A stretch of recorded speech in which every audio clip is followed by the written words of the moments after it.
ici Dorine, Et Cyril, des investisseurs sereins. après plusieurs années de travail en tant qu'ingénieur, nous nous sommes lancés en investissement immobilier. Après 5 années d'acquisition, nous étions devenus libres financièrement. Dans ce podcast, nous vous partageons les stratégies et les bonnes pratiques pour développer votre intelligence financière. Dans le but non seulement d'être plus riche sur le papier, mais avant tout pour devenir plus libre et plus heureux. Alors, ouvrez grand vos oreilles et préparez-vous à atteindre vos objectifs. Réaliser le rêve d'acheter un château médiéval. Hello les investisseurs sereins, j'espère que vous allez bien. Aujourd'hui, j'ai un invité tout spécial, parce que déjà, c'est la deuxième fois qu'il vient sur le podcast, c'est Jérémy Nabé, et en plus de ça, il est l'hôte du podcast Ça fait un bail, qui parle également d'immobilier. Donc je suis ravie d'inviter mon collègue à se rejoindre sur cet épisode, et pour nous partager de sa grande aventure qu'il est en train de vivre, qui est d'acheter un château médiéval. J'ai vraiment hâte qu'il nous partage absolument tout sur ce parcours. Alors, si jamais vous ne connaissez pas encore Jérémy Nabé, je vous invite à aller écouter l'épisode 109 où il nous a déjà partagé qu'est-ce qu'il a fait à titre personnel comme investissement immobilier.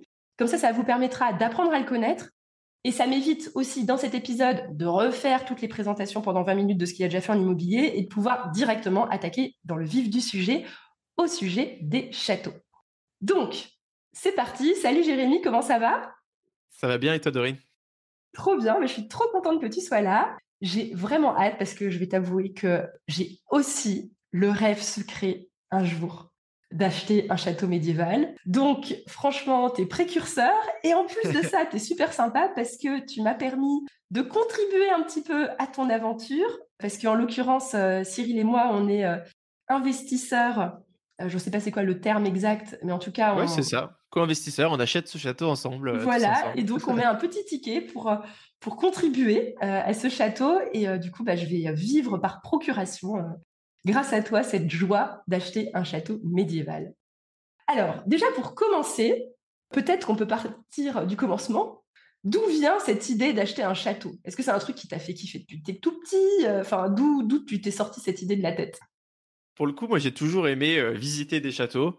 J'ai toujours aimé aussi l'histoire, la culture. J'ai toujours vécu des visites de musées ou de châteaux un peu à ma manière. Petit, je me baladais, je courais dans tous les couloirs. J'ai essayé de rentrer dans les petites pièces où j'avais pas le droit de rentrer. Et c'est vraiment un truc qui m'a toujours plu. Et au fur et à mesure des invités que je recevais sur le podcast, parce que j'en ai reçu à peu près 130 en 3 ans, l'objectif de ce podcast, c'était aussi de savoir quel était mon prochain investissement, mon prochain coup. Et donc, à chaque fois, il y a à la fois ce qui se dit pendant les épisodes, il y a un peu de off aussi avec les invités. Et j'essaye toujours de faire rentrer les invités dans les chiffres, de comprendre les rentabilités, etc. Il y a une activité qui sortait du lot, qui était un peu ce que j'appelle l'immobilier festif, le mariage, le séminaire, un peu l'afterwork, tout ce qui touche à créer du lien dans une famille ou dans une équipe, etc. Et j'ai réalisé que ça pouvait être une stratégie qui était hyper rentable. Et c'est là que ça a un petit peu connecté. Je me suis dit, OK, j'aimerais beaucoup pouvoir faire ça dans un château. C'était pas forcément décidé château, mais je voulais un monument, soit un monument historique, mais vraiment, je voulais une vieille pierre à rénover, à réouvrir. Et ça a été donc un peu le départ. L'idée, elle a à peu près 3 ans, je pense, sur ce point-là. Et en plus, j'avais fait le mariage d'un de mes meilleurs potes qui m'avait dit combien il avait payé son week-end. Moi, pendant le mariage, j'étais déjà sur le bon coin en train de regarder combien ce corps de ferme il avait pu coûter. Et je regarde un peu, je fais un peu les chiffres dans ma tête. Je me dis, OK, ça m'a l'air complètement fou en termes de rentabilité. Bon, après, en creusant un peu, j'ai réalisé un peu mieux ce que ça pouvait être représenté en termes de charges et de travaux et de montants de travaux. Mais ça restait tout aussi intéressant.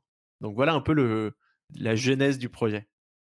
Donc du coup, ça aurait pu être un corps de ferme ou autre chose en fait. C'était pas forcément un château au départ dans ta tête. Non, c'était pas forcément un château, même si j'avais dans nos critères de recherche, il fallait un truc qui soit romantique, un truc qui soit historique. C'était vraiment l'objectif. Donc on le retrouve plus facilement dans les châteaux, mais on peut aussi le retrouver dans des abbayes. On peut le retrouver dans des corps de ferme où parfois il y a un petit bâtiment religieux aussi si les corps de ferme sont suffisamment vieux. Et du coup, c'était plutôt ce truc-là. Je voulais qu'il y ait soit des moulures, soit des sculptures, il y avait aussi cet aspect de nature qui m'intéressait. Moi, je voulais beaucoup de mètres carrés et de manière à pouvoir faire plein de choses sur ce terrain. Et s'il y avait de la forêt, des arbres, bon là, il y a même une rivière, il y a pas mal de choses sur ce domaine. C'était vraiment des plus que je recherchais. Et d'ailleurs, ce qui est intéressant, c'est que dans ce projet-là de château, c'est la première fois, dis-moi si je me trompe, que tu t'associes pleinement avec quelqu'un sur un projet immobilier, c'est ça? Je l'avais fait avec mon père Oui. Ah oui, c'est vrai. sur une colocation. La fille qui doit Euh, réécouter ses propres épisodes pour ça. mais pour le coup, c'est vrai que quand tu le fais avec ton père, d'autant que c'était moi qui, bon, mon père gérait la partie travaux, mais c'est moi qui dirigeais toutes les opérations, l'acquisition, la stratégie. Et mon père était là plus en soutien, profitait de ce que j'avais appris en immobilier, et moi je profitais de ses compétences sur la partie travaux et qu'il puisse gérer ça sans que je sois trop impliqué. Là, ça a été un vrai sujet parce il y a 1000 compétences à avoir quand tu reprends un château. Je vous en épargne une bonne partie, mais il faut comprendre comment fonctionne un moulin, parce qu'il y a un moulin abandonné sur le château. Qu'est-ce que ça représente en termes de travaux, parce qu'il y a des travaux c'est un monument historique, donc il y a des règles particulières. On va avoir des employés à temps plein sur l'organisation de ces séminaires et de ces mariages. Tout ça, c'était des compétences que j'avais pas forcément. Et le fait de m'associer, je me suis associé avec Martin Ménès, le fondateur de Bivouac, qui est une société d'investissement clé en main. Et c'est avec lui qu'on mène cette folle aventure. Et on s'est rendu compte petit à petit qu'on avait des compétences qui étaient assez complémentaires. Lui, il a déjà mené des équipes qui étaient plus grandes que moi, donc d'un point de vue organisation d'équipe, management, il est un peu plus avancé. Il a fait le STP, donc il est ingénieur bâtiment. Quand moi, sur la partie plus communication, marketing, revenu, création de ce concept et de cette idée, c'est plus sur cette partie-là que j'apportais mes billes. Et du coup, toi, tu avais déjà fait de l'immobilier et tu parles toujours que toi, tu aimes l'immobilier qui est à la limite de l'entrepreneuriat, c'est-à-dire qui est une sorte de combinaison immobilier et entrepreneur. Mais juste pour me rassurer, tes colocs et tes autres investissements, aujourd'hui, ils tournent tout seuls. Ou tu n'as pas la charge mentale encore de tes investissements passés, ça, c'est quelque chose de fini? Ou est-ce que tu as encore de la charge mentale avec tes anciens investissements aujourd'hui? Écoute, il y en a un petit peu. Il y en a un petit peu sur certains points. Petit à petit, j'ai délégué de plus en plus. En effet, quand je parle d'entrepreneuriat slash immobilier, d'investissement actif ou d'immobilier actif, c'est plutôt sur la phase de lancement. C'est ici qu'on va aller créer la plus-value et ici qu'on va aller créer les meilleures affaires. Si je me lançais dans ce projet de château sans mettre dans le business plan des personnes à temps plein qui travaillent, etc., ça serait le projet d'une vie et le seul projet de ma vie, et c'est pas l'objectif. Donc, quand tout le monde me dit ah oui, c'est le projet d'une vie, etc., à chaque fois je leur dis alors c'est c'est un des rêves de ma vie, mais c'est pas le projet d'une vie parce que a priori il y en aura plein d'autres.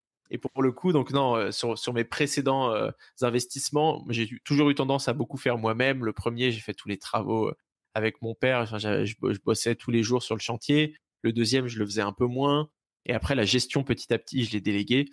Nous, on fait pas mal de choses en famille, donc c'est ma petite sœur qui fait la gestion. Elle m'appelle uniquement pour des choses bien précises. Et ça me permet de me libérer, en effet, du temps. C'est plus moi qui vais aller chercher mes locataires, etc. La colocation, c'était un choix qui était aussi tout à fait aligné avec ça parce que t'as pas spécialement besoin d'être là pour les visites en colocation. C'est les autres colocataires qui vont faire visiter. Donc, tu as juste à faire de la sélection de dossiers. C'est des choses qui se font mieux à distance. Donc aujourd'hui, ça tourne plutôt de manière plutôt passive, même si j'ai pris allez, un bon 2 3 ans à vraiment accepter de le faire. Et aujourd'hui, je fais encore des trucs comme, tu vois, je loue aussi ma voiture. Je l'avais acheté pour un épisode, pour enregistrer un épisode de podcast sur la location de voiture. Et du coup, je continue à le faire. Et tous les mois, je me dis, oh là là, tu devrais pas faire ça parce que de temps en temps, il faut aller la nettoyer.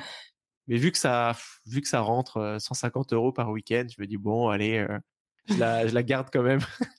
Et ça, c'est encore un truc que je fais, tu vois. Hier matin, j'étais encore en train d'aller rajouter de l'huile dans le moteur et d'aller faire passer un petit coup de nettoyage. Ça prend 10 minutes. Puis c'est des trucs voilà, que je continue à faire. C'est à la fois une qualité et un gros défaut. Ouais, non, mais hyper intéressant. On va pouvoir en venir aussi à ce genre de sujet, peut-être. On va voir. Attends, parce que là, déjà, tu m'as dit, c'est pas mon objectif final. C'est donc dans le sens où tu disais c'est pas le projet de ta vie entière, là tu vas pas passer 40 ans à gérer ton château, Ouais. c'est pas ça ton idée. Pour toi c'est un objectif et là tu t'es fixé combien d'années pour lancer le truc et que ça tourne tout seul, j'imagine c'est ça ton objectif du coup si tu veux après te lancer dans d'autres projets, t'aimerais à minima que ce soit géré à 95% et que toi t'aies juste 5% à t'en occuper. Donc tu t'es donné combien de temps? En mode faut que ça tourne mais dans combien de temps? On s'est dit qu'en 2025, il faudra que ça tourne.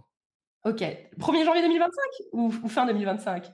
Mi-2025, on va dire. Allez, mi-2025. Donc là, en gros, tu as 2 ans, quoi. C'est ça. Mi-2025, normalement, c'est le début des mariages où tous les travaux seraient terminés et on pourrait du coup être un peu au max des revenus sur cette phase 1, même s'il y a plein d'autres choses qui sont possibles après.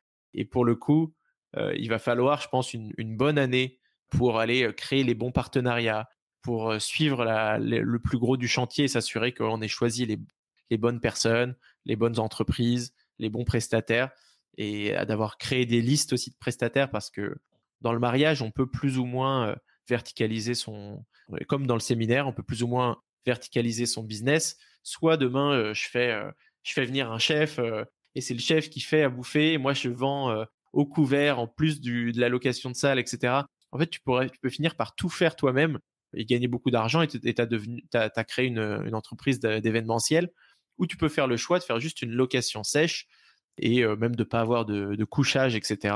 Et là, tu es plus sur un investissement immobilier. Nous, on est sur un entre-deux où il y a la location sèche, mais il y a aussi des couchages avec du ménage, les draps, etc. Un petit peu de déco qui est inclus, une liste de prestataires qui est présélectionnée, mais qui n'est pas forcément obligatoire. Donc, on a un pack qui a une forme de pack sur mesure, mais voilà, il y a un petit peu de travail qui est demandé, sans que ça soit pour autant un mariage clé en main qu'on propose. Ok, ok, bah c'est très clair. Et en plus de ça, toi, tu pourras te marier dans ton château, parce qu'il me semble que toi, t'es pas encore marié. A priori, je pourrais avoir un prix préférentiel sur mon mariage. Ah non, mais trop bien, tu pourras tester en plus tous les prestataires. Trop, trop bien. Ouais, c'est ça.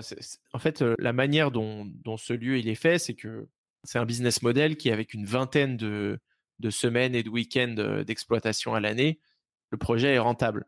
Donc sur les 52 qu'il y a dans l'année, il y a quand même un bon moment où ce bâtiment il est vide. Et donc là, c'est l'opportunité d'y passer un peu de temps, d'aller créer du contenu, d'aller y faire un potager, d'aller y inviter du monde, de faire des tests, de créer des bootcamps peut-être d'investissement immobilier. En fait, ça devient un outil aussi qui peut être utile à plein d'autres business. Et ça, c'est assez intéressant et c'est ce qui nous avait plu aussi, c'était de pouvoir l'exploiter pour d'autres, des bootcamps, etc. Ok, alors maintenant, mettons-nous à la place d'un auditeur qui aurait ce rêve un jour d'acheter un château ou bien, on va dire, un grand ensemble historique pour en faire quelque chose. Première question, comment tu fais pour trouver un bien comme ça? Genre, déjà, première étape. Là, vas-y, je me lance. J'ai envie de trouver un bien rentable. En tout cas, un château ou comme tu disais, un corps de ferme, quelque chose de prestigieux. Quels sont les conseils que tu me donnerais là? Déjà, la première chose à faire, c'est de se fixer ses critères.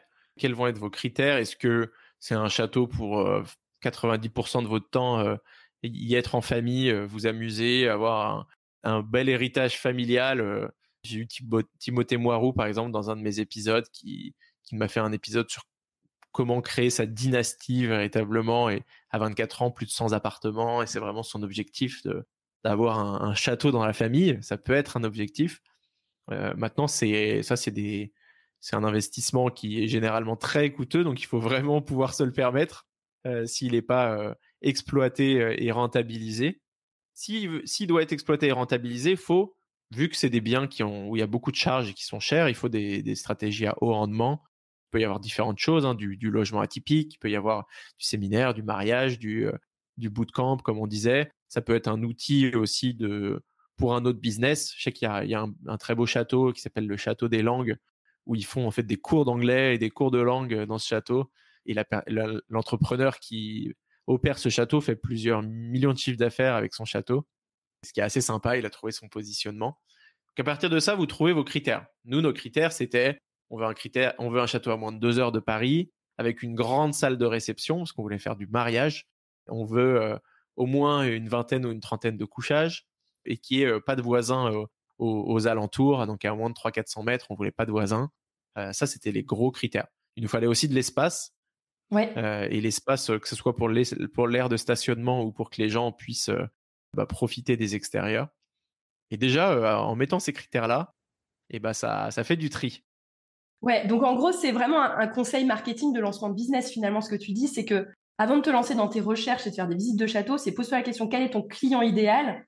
Pour qui est-ce que tu veux ouvrir ton exploitation? Et donc toi, typiquement, de ce que j'entends, c'est des futurs mariés parisiens qui veulent faire venir toute leur famille à 2 heures de Paris.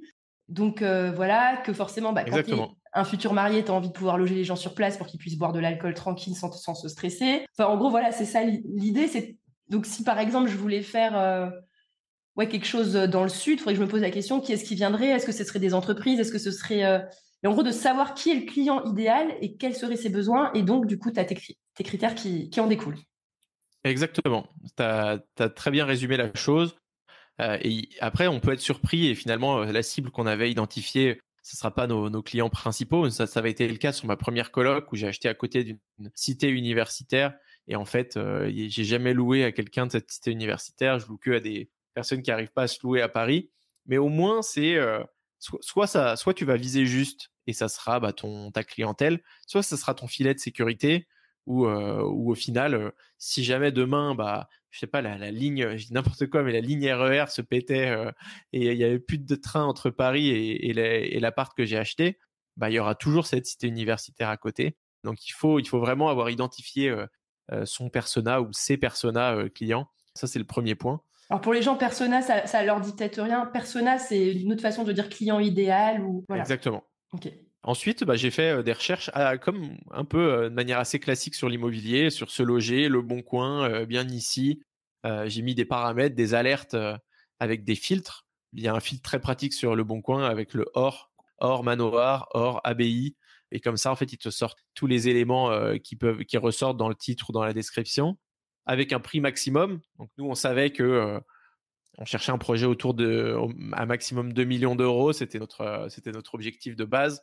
Mais alors ça, pourquoi 2 millions? Comment t'estimes ça? Parce que c'est tellement, on va dire, déconnecté du système bancaire classique, j'imagine. Ouais. Comment t'estimes ce que tu peux tenter, tu vois? Ça se trouve, vous auriez pu tenter un 4 millions. Enfin, je pose la question, pourquoi 2 millions du coup? Ouais, alors c'est une possibilité. Pareil, par rapport à notre persona, on savait que ces mariés, quand ils recherchaient, ils payaient entre 10 et 15 000 euros leur week-end de mariage. Et c'était pour des lieux qui étaient premium, mais c'était pas le top du premium. En fait, les plus chers, ça va être ceux qui sont très très proches de Paris, donc à moins de 45 minutes de Paris, sur des grands lieux avec plein de couchages. Là, il y a des mariages à 30, 40 000 euros le week-end. Nous, c'était pas notre cible parce que en fait, pour avoir un lieu à ce prix-là, à 45 minutes de Paris, il faut pas payer 1 million, il faut payer 10 millions.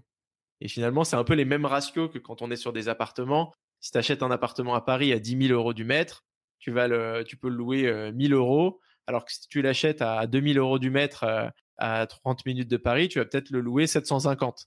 Et c'est ce ratio-là, il est le même sur une autre échelle, sur les châteaux et les locations.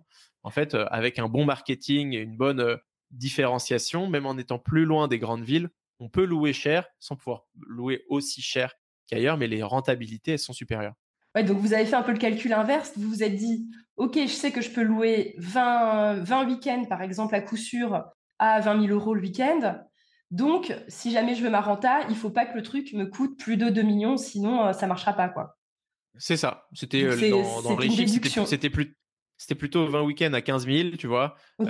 Et de toute façon, tu loues un petit peu, tu loues aussi un peu en hiver, mais pas autant qu'en été, pas au même prix, etc. Donc, on s'est fait nos petites estimations. On a benchmarké. Au début, on a benchmarké autour de nous sur les couples d'amis qui s'étaient mariés récemment, ce qui nous a permis d'avoir des chiffres assez clairs. Et en plus, on a eu aussi des taux de disponibilité, parce qu'il y en a qui avaient dû attendre 2 ans parfois pour avoir la salle qu'ils voulaient, etc. Et on a réalisé qu'avec un bon positionnement, c'est les chiffres qu'on arriverait à obtenir. Et après, c'est vraiment plus comme un business que comme un investissement immobilier. On se dit, OK, voilà tel chiffre qu'on va pouvoir faire et voilà quel est le prix maximum auquel on est prêt à payer ce bien. OK. Donc, du coup, vous en avez visité combien des châteaux? Je crois qu'on a visité 18 sur 2 ans. Moi, j'avais commencé sans Martin. Martin, il visitait aussi de son côté. Et après, on a rassemblé nos recherches. Pour la petite histoire, on s'est rencontrés sur le podcast Ça fait un bail. Et ensuite, je l'ai fait repasser parce qu'il faisait partie des invités que j'avais préférés à la fois humainement et sur ce qu'il avait pu raconter. Et quand on a parlé un peu de nos recherches du moment, et lui, il était plutôt sur un hôtel. Moi, j'étais plutôt sur déjà du séminaire mariage, mais on cherchait un peu dans les mêmes zones, avec pas la même strate, mais les mêmes zones géographiques. Et en comparant un peu nos BP, il s'est rendu compte que ça se gérait quand même mieux une salle de séminaire mariage qu'un hôtel en termes de personnel, etc. C'était un petit peu plus passif, même si voilà, ça reste quand même bien actif comme business. Et c'est là qu'on s'est mis à chercher ensemble. Donc voilà, avec minimum, on voulait minimum 20 ou 30 000 mètres carrés de terrain. On voulait payer au maximum 1 million d'euros pour avoir un projet max à 2 millions. On était prêt à payer un peu une ruine à 400-500 000 euros ou un truc un peu mieux à 800-900 000 euros. C'était plutôt ce qu'on cherchait. Et pourquoi ce critère de taille de terrain? Parce que ça, les mariés, ils s'en fichent, non? La taille de terrain, c'était alors déjà il y a la partie parking. Si tu fais un mariage avec 150 invités, il y a peut-être 100 voitures qui vont arriver et garer 100 voitures et que les voitures elles soient pas en plein milieu du terrain ou devant le bâtiment principal, bah, ça nécessite directement d'avoir beaucoup de surface. Ok. Ensuite, la surface, ça permet aussi de s'isoler des voisins. Là, sur 12 hectares, on a l'avantage, c'est que le domaine, le château soit un peu au milieu. Donc finalement, la distance, elle est créée par le terrain qu'on avait. Et après, il y a un truc un peu de kiff, je pense, juste d'avoir beaucoup de mètres carrés. C'était Mark Twain qui disait Buy land, we don't do it anymore. Tu vois, acheter des terrains, on en fait, il y en aura pas plus demain, quoi. Et c'est un truc qui nous a un petit peu motivé aussi, et de se dire que bah, s'il y avait un grand terrain, il y avait aussi d'autres possibilités pour potentiellement faire des petits logements en plus, pour faire un parc, pour organiser un festival, pour faire ce genre de choses.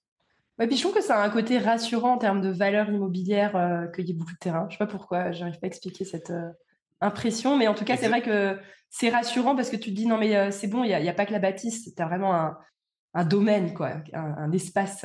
On achète 12 hectares, il y a 8 hectares de forêt. Donc voilà, alors des hectares de forêt, ça coûte pas aussi cher que ce qu'on a pu payer là, parce qu'il y a le château qui est lié, etc. Mais quoi qu'il arrive, en fait, cette forêt, bah, elle sera toujours là. On pourra toujours couper notre bois, chauffer notre château avec. Et ça, c'est un truc qui est hyper rassurant, t'as raison. Ouais, donc du coup, j'ai tout compris. Et la question, c'est, en fait, est-ce que vous avez senti, c'est une question que je me pose, de la concurrence sur ce marché? Est-ce que vous aviez l'impression que ça partait vite? Ou est-ce que vous aviez l'impression d'être un peu des pachas en mode, bon, je choisis celui que j'ai envie parce que de toute façon, ils n'ont pas des masses d'offres de l'autre côté? C'est une très bonne question. Sur les biens qu'on a visités qui étaient vraiment en ruine, en fait, on a réalisé rapidement qu'on avait le temps, que c'est des biens qui restaient pendant très longtemps sur le marché. Et étonnamment, c'est ceux qui font le plus rêver. Il y a ce truc de ruine porn, on appelle ça sur Instagram. Les ruines et les gens, ils adorent voir des ruines et des trucs en s'imaginant ce qui va pouvoir être fait, etc. Et nous, on était un peu comme ça. On a fait une visite assez marquante. Il y a que 2 biens où on s'est positionné. Et le premier où on s'était positionné, c'était une abbaye en Normandie, enfin des ruines d'une ancienne abbaye. Donc il y avait un bâtiment qui était très joli, plus les ruines d'une abbaye où il y avait des arches dans le jardin. Enfin, c'est un truc complètement énorme coup de cœur quand on est arrivé sur ce terrain. Mais en fait, quand on a commencé à faire les calculs au doigt mouillé sur les travaux, on a vite réalisé que c'était monumental et que on s'en sortirait pas à moins de 3 ou 4 ans de travaux au minimum. Et les 3 ou 4 ans de travaux, ils sont durs à tenir. Typiquement, aller chercher 1 ou 2 ans de différé à la banque, vous savez que c'est possible. Aller chercher 3 ou 4 ans, c'est beaucoup plus difficile.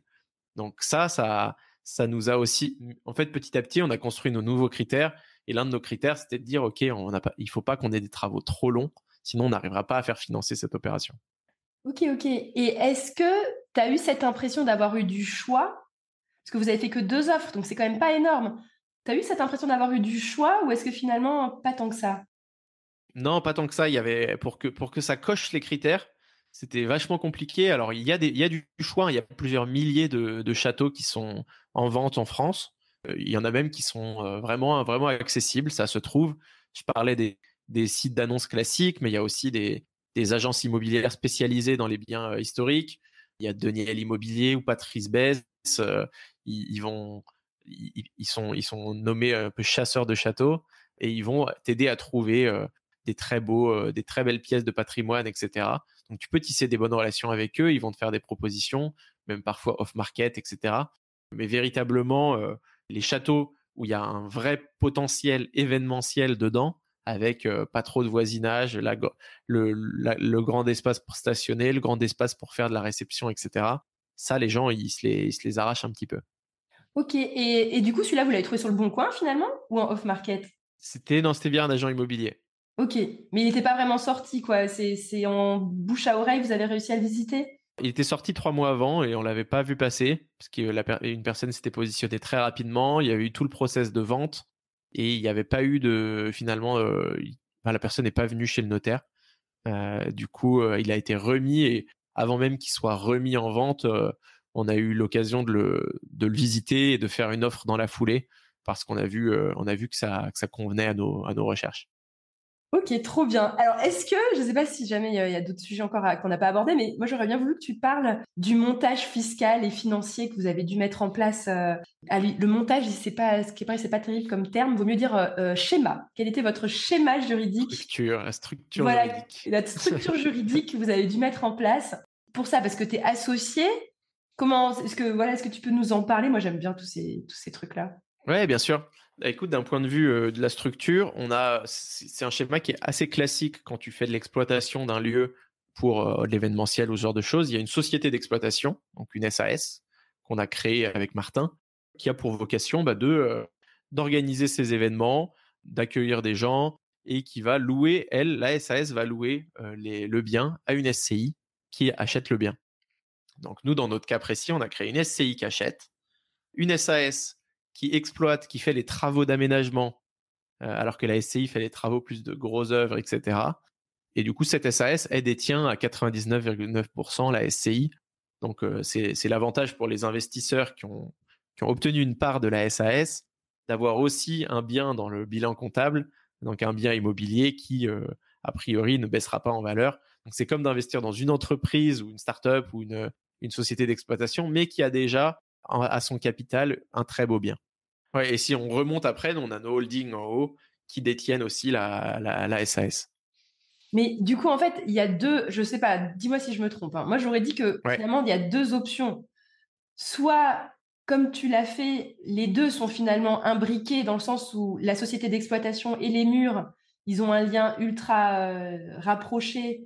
Et donc, la société d'exploitation a la même valeur finalement aussi. Enfin, elle inclut la valeur du château parce que ça fait partie de son patrimoine à la société d'exploitation. Ou la deuxième option, ça aurait pu être de se dire, ben, on va posséder personnellement une SCI du château, mais la SAS elle va être finalement juste une locataire qui ne va pas posséder les murs et d'être complètement à part, quoi, d'avoir vraiment les murs et le fonds de commerce séparés. Pourquoi vous n'avez pas fait ça? ça aurait pu être une possibilité aussi, et on l'a pas fait parce que ça impliquait pour nos investisseurs comme toi de ne pas être propriétaire des murs. Ouais. Et nous, on voulait vraiment qu'il y ait ce sentiment d'être co-châtelain. On voulait qu'il y ait une part des murs qui soit possédée aussi par les investisseurs, et ça nous semblait plus aligné en fait dans les intérêts que ça soit fait comme ça. Bah, je suis d'accord que moi, en tant que co-investisseuse, le fait que je savais qu'on avait un petit morceau du château, bah, m'a Bien motivée et sûr. m'a rassurée parce que tu te dis, on ne détient pas juste une société fictive future d'exploitation, mais tu détiens quelque chose de concret, quoi. C'est complètement ça. Et d'ailleurs, si vous êtes amené à investir dans des châteaux via du crowdfunding ou ce genre d'opération, allez regarder bien comment est fait cette structure. Parce que sans donner de nom, je connais des châteaux qui ont été crowdfundés comme ça, avec des promesses de devenir co-châtelain, etc. Et en fait, vous avez juste une petite part de la société, mais vous n'avez pas vraiment les murs. Ouais, vous avez juste une part du fonds de commerce, c'est-à-dire la société d'exploitation, mais en aucun cas, il y a un Exactement. lien avec les murs, quoi. Voilà, c'est ça. Donc c'est deux choses différentes, hein. Il y en a pas une qui est plus légitime, que l'autre, c'est juste, différent. Nous on a trouvé que c'était mieux comme ça parce qu'on voulait un vrai projet collectif avec tout le monde et que les personnes soient véritablement, propriétaires des murs aussi. Et il y avait un autre avantage, il pourrait y en avoir beaucoup, mais on aurait pu aussi tout simplement se limiter à la SCI, acheter avec la SCI et puis, faire une augmentation de capital et puis proposer des parts de la SCI, aux investisseurs. Il y avait plusieurs limites. La première chose, c'est que si on voulait développer d'autres activités autour de ce château, imaginons que demain on vende, je dis n'importe quoi, mais des bougies ou des mugs à l'effigie du château de Fontenay, et ben la SCI, elle peut pas faire d'activité commerciale comme celle-ci, alors que une SAS le peut. Donc ça, c'était une manière de le faire. Un autre avantage qu'on avait vu, c'est qu'il y a un dispositif fiscal qui permet d'investir dans des PME, TPE, PME, et d'avoir un avantage fiscal, une baisse de son impôt sur le revenu. Et ça, c'était possible que via la SAS. Donc c'est aussi ça qui nous a poussé à choisir ce montage fiscal avec des avocats, évidemment, qui nous ont conseillé sur le sujet. Ok, non mais super intéressant. Et alors après, je vais en venir à un autre point parce que je me suis un peu formée cet été. Parce que, bon, bref, je ne sais même pas si je l'ai déjà dit sur mon podcast, mais j'ai fait une capacité en gestion de patrimoine cet été et là, j'attaque un master le 13 octobre. Trop bien. Et donc, du coup, j'ai appris des trucs. J'ai appris des trucs et j'étais en mode, ah, mais c'est génial, en fait, les châteaux. Parce qu'en fait, je me posais toujours la question, je sais pas si les gens qui nous écoutent se sont jamais posé la question, les grands propriétaires de châteaux de malades, ils font en fait des visites. Ils font visiter tout le temps les gens. Et entre guillemets, ça leur apporte rien, ils sont méga riches. Et qu'est-ce qu'ils s'embêtent à faire visiter à toute la population française leur château alors qu'ils sont méga riches? Et en fait, j'ai découvert, tu sais, moi, je me disais quand même, il y a un truc qui cloche, tu vois. Tu vois, les gens, ils se doutent pas, ils se disent, oh, tu te visites, tu te poses pas la question, mais tu sais, tu te dis, mais quel est l'intérêt là du gars là? Et en fait, j'ai compris tous les avantages fiscaux du coup du monument historique, qui est un régime fiscal qui est tout particulier. Alors, je suis pas encore experte dessus, on va dire, j'ai découvert en tout cas le potentiel de ce régime. Et du coup, est-ce que toi, tu vas en bénéficier? Et peut-être que tu peux expliquer rapidement aux gens en quoi consistent un peu ces régimes. Je sais même pas si ça va vous concerner finalement en fait. Ouais, mais c'est intéressant de toute façon pour tes auditeurs, parce que voilà, si vous avez entendu parler de Pinel, de Malraux, vous avez aussi entendu parler de la loi monument historique. C'est une loi qui a été mise en place pour favoriser justement l'entretien et la rénovation du patrimoine français. C'est une carotte fiscale. Moi, je trouve que c'est hyper intéressant parce que c'est à ça que sert l'impôt, c'est d'aller inciter des gens à faire des tâches que l'État n'est pas en mesure de faire elle-même. Là, l'État n'est pas en mesure d'entretenir tous ces châteaux. Donc, elle propose une carotte à des investisseurs qui sont prêts à le faire. Si l'investisseur il achète le château, qu'il investit une certaine somme dans sa rénovation, cette somme, il va pouvoir la déduire de son impôt sur le revenu grâce à ce dispositif. Ça s'applique uniquement à des personnes qui vont vivre dans le château, qui vont l'avoir pour leur résidence. Donc nous, c'est pas notre cas. Donc on bénéficie pas de cet avantage avec Martin. Et de toute façon, on paye pas beaucoup d'IR parce qu'on se verse pas beaucoup de salaire avec Martin. Donc c'est pas si intéressant que ça. Et pour des personnes qui ont des très hauts revenus, non, on peut pas en penser à. Nous, on a rencontré des châtelains qui étaient radiologues, qui devaient très bien gagner leur vie. C'est des professions où tu gagnes très très bien ta vie. Bah, acheter un petit château à côté, ça te prend tous tes week-ends, tous tes soirs. C'est quelque chose qui est hyper prenant de rénover un château. En revanche, ça lui permettait de défiscaliser complètement ses revenus de son activité principale. Ça, c'est quand même pas négligeable, surtout quand tu gagnes 200, 300, 400 000 euros à l'année. Et du coup, ne plus payer cet impôt quand tu es dans la tranche à 41 ou 45% d'impôt sur le revenu, c'est hyper intéressant. Nous, on n'en bénéficie pas. Mais pour en bénéficier, du coup, pour revenir sur ton point, il faut aussi accepter de faire visiter son château. Que si tu le fais, si l'État met de l'argent dans ton bien, il faut qu'il y ait un retour parce que cet argent, il vient de l'impôt des gens. Donc, il faut que ces personnes elles puissent voir le bien. Donc, tu es obligé de l'ouvrir un certain nombre de jours dans l'année. Nous, on a le seul dispositif dont on bénéficie, c'est des subventions. Il y a différentes subventions qu'on peut toucher de la région, du département ou de la DRAC qui gère un petit peu tous les monuments historiques. On peut toucher à peu près 40 ou 50% du montant de travaux qu'on va leur suggérer. On peut les toucher en subvention. C'est pour des choses très précises. On va pas pouvoir se faire une magnifique salle de bain comme on veut avec du marbre et mettre ça dans les subventions. C'est plutôt pour isoler des bâtiments, les protéger, les maintenir debout. Toute cette partie-là, elle va pouvoir aller en subvention. On va les toucher et en échange, on doit ouvrir pour les journées du patrimoine pour que les gens ils puissent voir le château. Donc ça, c'est un autre avantage. Vous n'aurez pas besoin de l'ouvrir régulièrement, ce sera juste les journées du patrimoine et c'est tout. Ouais, c'est ça. C'est ça. C'est quelque chose de très limité sur les visites. J'ai même plus le détail, mais voilà, je sais qu'il y a certaines lois qui te demandent de l'ouvrir au moins voilà, quelques dizaines de jours par an. Nous, c'est vraiment 1 ou 2 dates par an et en plus, on l'a fait aussi dans cette optique-là. On est très content de pouvoir, faire visiter le château. On est très content parce que aussi ça peut aussi générer, du marketing, qui est intéressant. C'est un projet qu'on fait avec, vraiment, avec les plein d'acteurs de la région, du département et cetera. On a très envie que ce soit quelque chose qui soit ouvert au public. C'est une des missions de ce projet. Et en plus de ça, au final, le fait que la SCI va être détenue par la SAS, au final, vous allez jamais être sujet à l'impôt sur la fortune immobilière. C'est une question. Du coup, parce que Heu, du coup, c'est la boîte qui va le posséder ou c'est bête ce que je dis, je sais pas. ouais, a priori, en effet, nous, on détient la SAS et on devrait alors c'est une SCI qui est à l'IR, mais on devrait pas, en effet, être impacté par l'IFI. Ok. Parce qu'il me semble justement, en plus de ce que j'avais appris, mais prenez ce que je dis avec des pincettes, c'est que comme quoi justement les châteaux, ils ont une telle valeur que ça faisait partie du deal des châteaux qui sont visités tous les jours, qu'ils n'ont pas l'impôt sur la fortune immobilière parce qu'ils OK. ils se mettent d'accord en fait avec la localité et en fait du coup les chapelains là ne payent pas l'IFI, mais en contrepartie ouvrent les portes tout le temps. Alors j'ai plus c'était l'IFI. Ouais, c'était ça, hein. Je crois que c'était ça. J'espère pour eux, en tout cas, parce que Ouais, ouais, ouais, mais en tout cas, il y avait un truc comme ça parce que de toute façon, tu pourrais, enfin, je veux dire, faudrait être tellement riche pour pouvoir supporter un l'IFI sur ce, enfin, j'imagine, ça doit pas, voilà. Bref, donc voilà, vous prenez avec des pincettes ce que je dis, mais en tout cas, j'avais découvert tous les petits avantages fiscaux de ça. Mais en effet, en l'occurrence, ouais, vous allez pouvoir obtenir des subventions. Et du coup, en fait, finalement, il y a aussi toute une partie de compétences qui est, j'ai l'impression, de relationnel local, c'est-à-dire de se mettre, entre guillemets, en relation avec des maires, avec peut-être les commerçants qui sont autour pour pouvoir contribuer. En fait, c'est finalement une compétence de coordination et de mettre les gens autour de la table et essayer de faire adhérer au projet. Et qu'est-ce que tu en penses de ça? c'est quelque chose que j'avais déjà entendu, tu vois? Les personnes qui faisaient des gros projets immobiliers, qui se maquaient avec la mairie, qui connaissaient les élus et cetera et je m'étais toujours dit que c'était un peu, black hat, quoi, qu'il y avait un truc un peu illégal ou de pot de vin ou ce genre de choses. J'avais toujours ce truc-là et en fait, on est un peu tombé dedans, sans le vouloir quand on est arrivé avec ce projet-là.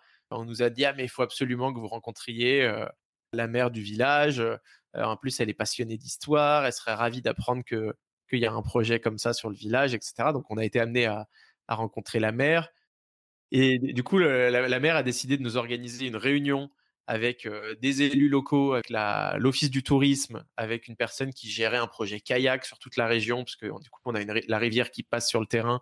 Potentiellement, ça peut être une activité supplémentaire qu'on apporte avec une personne, du comité de la région.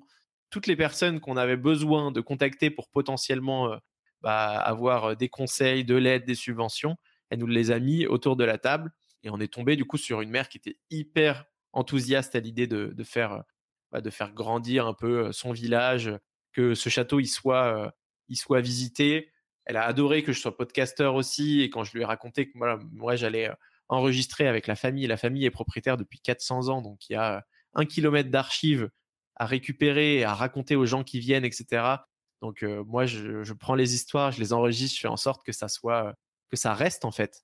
Et elle, et la mère est complètement passionnée de ce genre de choses. Elle a connu les anciens propriétaires, et cetera. Donc ça la fascine et ça nous a permis, ça nous a ouvert des portes. Elle nous a dit voilà, on est en train de finaliser le PLU. Peut-être que voilà, si vous avez besoin de certaines choses, vous pouvez nous le dire parce qu'on le finalise l'année prochaine.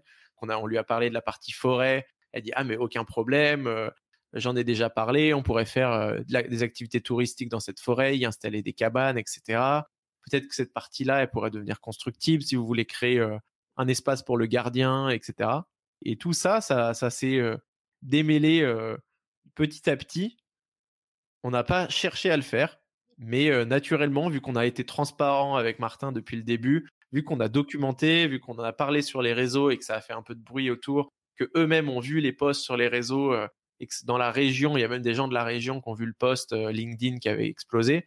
Ça a créé des choses un peu positives et qui sont hyper enthousiasmantes, quoi. Trop, trop bien. Et du coup, en fait, finalement, tu deviens un peu politicien malgré toi, quoi. Enfin, je trouve que c'est un côté politique, quoi. C'est un peu ce truc-là, hein. Après, Mais c'est intéressant. ça te donne envie de racheter d'autres bâtiments dans la région. Tu sais, tu repasses devant un autre château qui est encore plus grand et encore plus imposant. Et tu te dis, mais pourquoi ce château, il n'est pas exploité? Pourquoi il est vide? Et ça te donne envie d'aller plus loin, quoi. Ah, mais c'est trop bien. Mais trop bien. Il me reste 2 questions. Alors, je sais pas si on a fait le tour. Je t'avoue, j'ai l'impression qu'on est parti dans tous les sens, mais c'est pas grave. La première question, c'est quelqu'un qui se lance comme ça pour acheter un château à 2 millions, par exemple. Tu penses qu'il faut qu'il ait combien en trésor pour pouvoir prétendre à ce type de projet? Est-ce qu'il faut 200 000? Est-ce qu'il faut 400 000?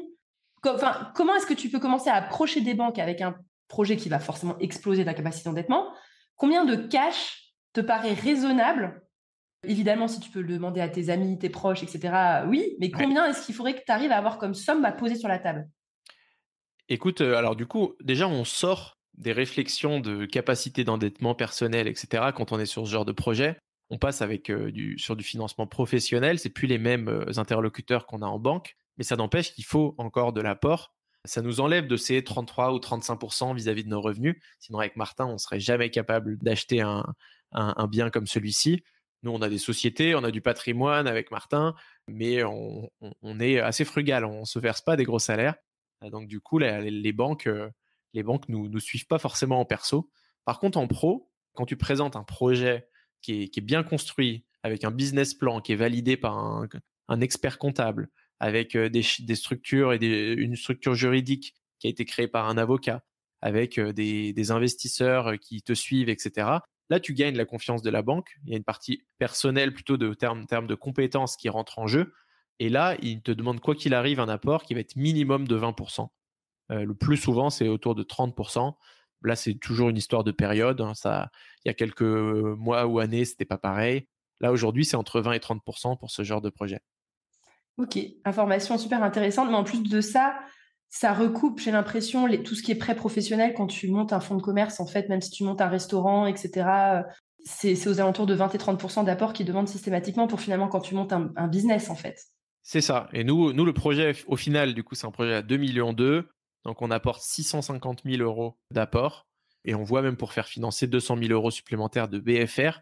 BFR, c'est le fonds de roulement de l'argent qui sera au début sur les caisses. Donc, c'est le projet global, c'est 2,4 millions. Mais le BFR, il ne te le compte pas forcément, vu que c'est de l'argent qui est disponible sur tes comptes. Il va peut-être être compté un peu comme de l'apport. Peut-être pour expliquer simplement le BFR, donc c'est le besoin en fonds de roulement, juste pour que les gens ils arrivent à suivre, c'est qu'en fait, quand tu as un business, il faut toujours en fait que tu aies une sorte de... C'est comme ta caisse, parce qu'en fait, elle peut vider, remonter, vider, remonter, et c'est comme s'il faut une sorte de petite soupape de trésorerie qui est nécessaire à faire tourner un business. Il y a des business qui ont besoin de plus ou moins de soupapes, mais j'imagine que pour des mariages où tu dois peut-être faire les précommandes, les machins, les prestataires, les réserver à l'avance, et puis t'as pas encore les fonds des mariages qui sont tombés, bah du coup peut-être qu'il faut 200 000, je sais pas, que vous avez estimé. Le BFR est assez faible pour le coup que sur d'autres. En effet, tu fais un business où tu as beaucoup de machines à acheter, où t'es payé à 90 jours alors que tu as payé déjà tes fournisseurs avant. Ton BFR, parfois, il peut être de 50% de la valeur de ton business ou de ton chiffre d'affaires. Nous, il est relativement faible parce que il sert surtout sur les premières années où on rentre pas de chiffres. Parce qu'à partir du moment où on peut avoir des mariés qui viennent visiter le bien, tu peux faire payer 50% du prix d'un mariage au moment de la visite, un an avant le mariage. Et du coup, après, c'est au contraire, on est plutôt BFR positif sur cette activité. C'est un gros avantage. Ok, donc c'est plus pour anticiper comment dire, la mise en route de l'activité Ouais, jusqu'à exactement. arriver à plein régime, que vous avez besoin voir un peu de marge. C'est C'est ça. plus pour ça. Ok, Ouais. très bien. Donc ça, je pense que tu as très bien répondu à la question parce que les gens devaient se poser cette question. Et la dernière chose, parce que je sais, vous qui m'écoutez, vous allez me dire, oui, mais moi aussi, je veux investir. Comment est-ce que je peux faire, Dorine? Parce qu'on me l'a déjà posé sur Instagram, la question. Donc, je te laisse expliquer comment les gens qui surkiffent ton château, comment est-ce qu'ils peuvent contribuer et leur annoncer aussi que malheureusement, ils ne pourront pas investir comme moi, il me semble. Exactement. Alors, on a quasiment fermé les portes aux investissements comme le tien. Donc, c'était les investisseurs du premier round qui rentrent avec potentiellement avec les influenceurs qui nous ont suivis, avec d'autres investisseurs. Il y a beaucoup d'invités de Ça fait un bail qui sont rentrés. On avait fait une soirée pour ça. On laisse une petite porte ouverte à des personnes qui voudraient rejoindre, vu qu'on n'a pas encore demandé les sommes, etc. Et qui ont des vraies compétences, qui peuvent vraiment nous conseiller ou nous apporter, soit sur le séminaire, soit sur le mariage, soit sur les travaux, des personnes qui seraient prêtes à s'impliquer. On laisse une petite porte ouverte à ça. Et il y a un deuxième crowdfunding qui va être lancé dans les prochaines semaines, dans les prochains mois, où on pourra potentiellement proposer plutôt des lots ou des biens ou des avantages en nature sur ce château, la visite, le petit séminaire à moins 50% ou la soirée, etc. Une nuit au château, une nuit dans les cabanes quand les cabanes seront construites. Ça va être lancé. On propose aussi aux personnes qui sont intéressées de recevoir des infos un peu plus en off, les trucs qu'on raconte pas forcément sur les réseaux, etc. Donc, on fait une petite newsletter hebdomadaire, non, mensuelle, pardon. J'aimerais bien avoir le temps de la faire hebdo, mais Ouais, tu t'arrives à faire tout ça. donc voilà, je te donnerai un petit lien, Dorine, si tu veux le mettre en description. Et une fois que vous êtes sur le lien, c'est un petit questionnaire et vous cochez ce qui vous intéresse. Est-ce que ça vous intéresse de recevoir le lien du crowdfunding? Est-ce que ça vous intéresse d'avoir plus d'infos? Est-ce que ça vous intéresse de venir aider sur le chantier? J'ai reçu au moins 10 messages de personnes qui veulent venir participer à un chantier bénévole. Donc on se dit qu'il y a bien un truc qu'il va falloir qu'on fasse en chantier bénévole pour créer du contenu, pour faire des trucs sympas. Peut-être même une formation un jour sur le land hacking ou l'achat de château. On peut tout imaginer. Donc, vous cochez les trucs qui vous intéressent et à partir de ça, on ajoutera les personnes à des groupes dédiés. Ça va être une aventure où voilà, il y a plein de monde qui suit un peu en sous-marin. On est en train de créer un univers un petit peu mystérieux autour de ce château aussi. On se demande en ce moment si on va pas publier du contenu sur le château, mais fermer la page Instagram. Donc, on va faire en sorte que chacun ait des petits accès privilégiés à différents éléments de ce projet. Trop, trop bien. Et ça se trouve, on pourra déjà réserver en avance le premier mariage du Peut-être. château. Ça, il Ouais, faudra que tu vois. si vous Les voulez, gens qui veulent si vous voulez vous s'organiser. marier l'année prochaine avec un thème truelle et machine de chantier, c'est déjà possible. C'est ça. Non, Excellent. la vérité, c'est qu'on commence par retaper le gîte. Il y a un gîte sur place et le gîte qui sera normalement retapé tout beau, hyper sympa dès l'année prochaine. Donc, il y aura une partie du terrain qui sera exploitable. On pourra visiter le château qui ne sera pas entièrement rénové. Mais c'est le gros avantage de ce château. Je n'étais pas allé au bout du truc, mais il y a des gens qui vivent dans ce château aujourd'hui. Il est en très bon état. Les ruines, on a fini par faire une croix dessus. On a compris que c'était pas possible. Du coup, ce château, il est déjà très très beau, même s'il n'est pas très moderne. Et aujourd'hui, on pourrait pas proposer des prestations haut de gamme dedans. Mais du coup, voilà, dès l'année prochaine, vous pouvez déjà venir soit sur des groupes d'anniversaires, soit avec une entreprise, soit vous êtes créateur de contenu et vous voulez faire un séminaire ou une formation là-bas. Peut-être qu'il y aura même un jour les investisseurs sereins qui feront leur premier bootcamp avec leurs Mais participants. carrément. Là-bas, il y a plein de possibilités. Trop bien. En tout cas, merci Jérémy. Franchement, super intéressant. Moi, tu m'as quand même conforté dans le fait qu'on ne va pas acheter tout de suite notre propre château avec Cyril parce que je me dis que ça va prendre quand même un certain temps et qu'on va essayer de rester C'est sûr. focus déjà sur ce qu'on fait aujourd'hui. Mais carrément, carrément, ça fait rêver et merci à toi de nous faire vivre ça à travers le partage de ton aventure parce qu'on a l'impression d'être part un petit peu, même si c'est toi qui fais tout le boulot. Mais moi, je suis très contente. C'est le cas. Merci pour ta confiance, Dorine, et merci de m'avoir. J'ai le sentiment d'avoir reparlé de ce château dans cet épisode, mais sous un autre axe, tu vois, différent de celui que j'avais fait sur l'épisode de Ça fait un bail ou sur d'autres médias. Donc c'est chouette. J'espère que ça aura apporté à tes auditeurs. Très bien, merci à toi et puis bonne journée. Salut, ciao.